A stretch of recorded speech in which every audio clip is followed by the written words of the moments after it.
বাংলার এই হিন্দু মহারানী একা হাতে বধ করেছিলেন পাঠান সর্দার ওসমান খানকে। মুঘল সম্রাট আকবর পর্যন্ত বাংলার এই মহারানীর বীরত্বে মুগ্ধ হয়ে তাকে রায় বাঘিনী উপাধি দেন। পাঠান, আফগান, মুঘল বাংলার এই মহারানীকে জমের মতো ভয় পেতেন সবাই।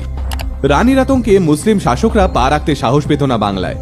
অথচ আমরা বাঙালি হয়েও মহারানী ভবশঙ্করীর সাহসিকতা সম্পর্কে প্রায় কিছুই জানি না। আর তাই আজকের ভিডিওতে আমরা কথা বলবো হাওড়া, হুগলি, বর্ধমান এবং মেদিনীপুরকে একা হাতে শাসন করা মহারানী রায়বাঘিনী ভবশঙ্করীকে নিয়ে, যার কাছে দেবী চণ্ডীর আশীর্বাদপ্রাপ্ত এমন এক তরোয়াল ছিল যে তরোয়ালের জোরে তিনি আটকে দিয়েছিলেন মোগল, পাঠান এবং আফগানদের, আর একাই রক্ষা করেছিলেন গোটা বাংলাকে। ভবশঙ্করী দেবীর জন্ম বাংলা ভূমির ভুরসুট রাজ্যে। তখন হাওড়া এবং হুগলি জেলাকে একত্রে ভুরসুট বলা হতো, কারণ তখন এখানে দেশের তাবর তাবর বণিক বা ভুরিরা বসবাস করতেন। এই ভুরসুট রাজ্যের পেঁড়ো দুর্গের